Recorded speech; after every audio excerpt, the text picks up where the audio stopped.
കണ്ണൂർ ഭാഗത്ത് നമ്മൾ കല്യാണ വീട്ടിൽ ചെന്ന് കഴിഞ്ഞാൽ അവിടെ ബിരിയാണിയിലൂടെ സെർവ് ചെയ്യുന്ന ഒരു പൈനാപ്പിൾ അച്ചാറുണ്ട് കേട്ടോ. അടിപൊളി ടേസ്റ്റ് ആണ്.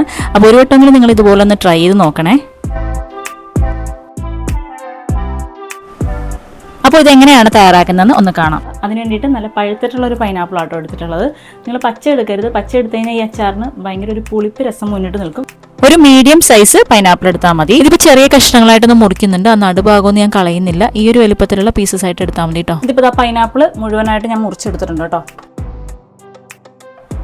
അപ്പോൾ ഒരു കപ്പിൻ്റെ കണക്ക് പറയുകയാണെങ്കിൽ ഏകദേശം ഒരു 2.5 കപ്പ് പൈനാപ്പിളാണ് ഇപ്പോൾ ചോപ്പ് ചെയ്തിട്ട് ഉള്ളത് കേട്ടോ. ഇപ്പോൾ ഒരു നാരങ്ങ വലുപ്പത്തിലുള്ള പുളി ഒരു 5 മിനിറ്റോളം ഞാൻ വെള്ളത്തിലൊന്ന് കുതിർത്തിയെടുത്താണ്. ഇപ്പോൾ ഇതൊന്ന് പിഴിഞ്ഞെടുക്കണം കേട്ടോ.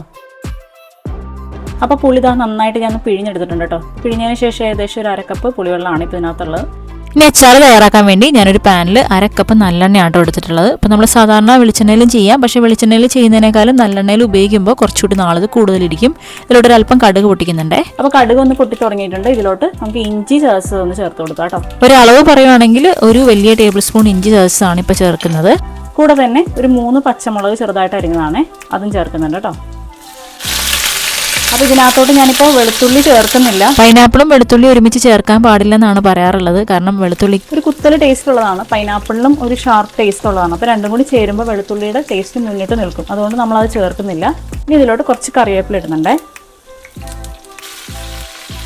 ഇത് നന്നായിട്ടൊന്ന് മുരിഞ്ഞ് കഴിഞ്ഞപ്പോൾ ഞാൻ ഗ്യാസ് ഒന്ന് ഓഫാക്കിയിട്ടുണ്ട്. ഇനി നമുക്ക് ഓരോ പൊടികളായിട്ട് ചേർക്കാം, ഇല്ലെങ്കിൽ പൊടി പെട്ടെന്ന് തന്നെ അങ്ങ് മൂത്ത് പോകും. ഇതിലോട്ട് ഒരു 1/2 ടീസ്പൂണോളം മഞ്ഞൾപ്പൊടി ചേർക്കുന്നുണ്ട്. കൂടെ തന്നെ എരിവിന് ആവശ്യമായിട്ടുള്ള മുളക് പൊടി ഇപ്പോൾ 3 ടേബിൾ സ്പൂൺ കാശ്മീരി ചില്ലി പൗഡറാണ് ഞാൻ ചേർക്കുന്നത്. എരിവൊക്കെ നിങ്ങളുടെ ഇഷ്ടത്തിനനുസരിച്ച് കൂട്ടം കുറയ്ക്കുകയൊക്കെ ചെയ്യാം. ഇതിലോട്ടൊരു 1/4 ടീസ്പൂണോളം ഉലുവ വറുത്ത് പൊടിച്ചാണ്, അതും കൂടി ചേർക്കുന്നുണ്ട് കേട്ടോ.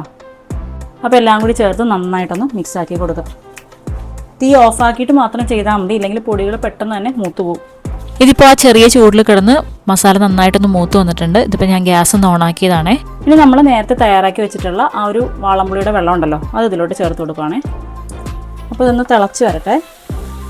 ഈ സമയത്ത് നമുക്ക് ആവശ്യത്തിനുള്ള ഉപ്പ് കൂടി ഒന്ന് ചേർത്ത് കൊടുക്കാം. ഇനി ഇതിലോട്ട് വേണ്ടത് ഒരു 2 ടേബിൾ സ്പൂണോളം ശർക്കര പൊടിച്ചതാണ്. ആ ഒരു പുളിയും മധുരം എല്ലാം ഒന്ന് ബാലൻസ് ചെയ്യാൻ വേണ്ടിയിട്ടാണ്. അപ്പോൾ അത് ഇതിലോട്ട് ഞാൻ ചേർക്കുകയാണേ. ഇതിന് ചെറിയ തീയിലിട്ടിട്ട് നന്നായിട്ടൊന്ന് മൂപ്പിച്ചെടുക്കാം. അപ്പോൾ ആ ഒരു കളർ നിങ്ങൾ കണ്ടില്ലേ, നല്ലൊരു ബ്രൈറ്റ് റെഡ് കളറാണ്.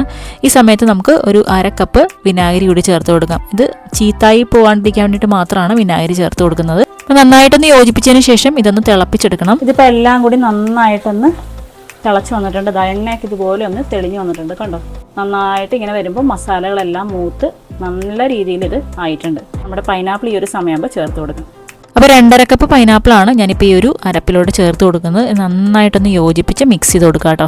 അപ്പോൾ പൈനാപ്പിൾ ഇട്ടതിന് ശേഷം ഒരു 3-4 മിനിറ്റ് ഒന്ന് ഇളക്കി കൊടുത്താൽ മതി. ആ പൈനാപ്പിളിൻ്റെ ആ റോ ടേസ്റ്റ് ഒന്ന് മാറണം, ഒന്ന് വാടി വരണം, അത്രയേ ഉള്ളൂ. കൂടുതൽ വെന്തുടഞ്ഞങ്ങ് പോകേണ്ട ആവശ്യമില്ല കേട്ടോ. അവസാനമായിട്ട് കുറച്ച് കായപ്പൊടിയും കൂടി ചേർക്കുന്നുണ്ട്. കുറച്ച് കായപ്പൊടി മതി. ഇതെല്ലാം കൂടി ചേർത്തിട്ട് അവസാനമായിട്ട് നന്നായിട്ടൊന്ന് യോജിപ്പിച്ചെടുക്കുക. അപ്പോൾ ഞാൻ ഗ്യാസ് ഓഫാക്കിയിട്ടുണ്ട്. കണ്ണൂർ കല്യാണ സ്പെഷ്യൽ പൈനാപ്പിൾ അച്ചാർ ഇവിടെ റെഡിയാണ്. തണുത്തതിന് ശേഷം നമുക്കിതൊരു കുപ്പിയിലോട്ട് മാറ്റാം. അപ്പോൾ അച്ചാർ നന്നായിട്ട് തണുത്തിട്ടുണ്ട് കേട്ടോ. അപ്പോൾ ഞാനിത് ഭരണിയിലോട്ട് മാറ്റുകയാണേ. നന്നായിട്ട് ചൂടാറിയതിന് ശേഷം മാത്രം ഇട്ട് കൊടുത്താൽ മതി. അപ്പോൾ നിങ്ങളിത് പുറത്ത് തന്നെ വെക്കുവാണെങ്കിൽ ഒരു 2 ആഴ്ച വരെ നമുക്കിത് ഉപയോഗിക്കാൻ പറ്റും. ഇപ്പോൾ ഫ്രിഡ്ജിലാണ് സ്റ്റോർ ചെയ്യുന്നതെങ്കിൽ 1.5-2 മാസം വരെ യൂസ് ചെയ്യാം കേട്ടോ. അപ്പോൾ അച്ചാർ ഞാൻ കംപ്ലീറ്റ് ഭരണിയിലോട്ട് മാറ്റിയിട്ടുണ്ട്. അപ്പോൾ നല്ല ടേസ്റ്റി ആയിട്ടുള്ള നല്ലൊരു അച്ചാറാണ്. തീർച്ചയായിട്ടും നിങ്ങളൊന്ന് ട്രൈ ചെയ്ത് നോക്കുക. നിങ്ങളുടെ അഭിപ്രായങ്ങൾ അറിയിക്കുക. അടുത്തൊരു വീഡിയോ ആയിട്ട് നമുക്ക് വീണ്ടും കാണാം.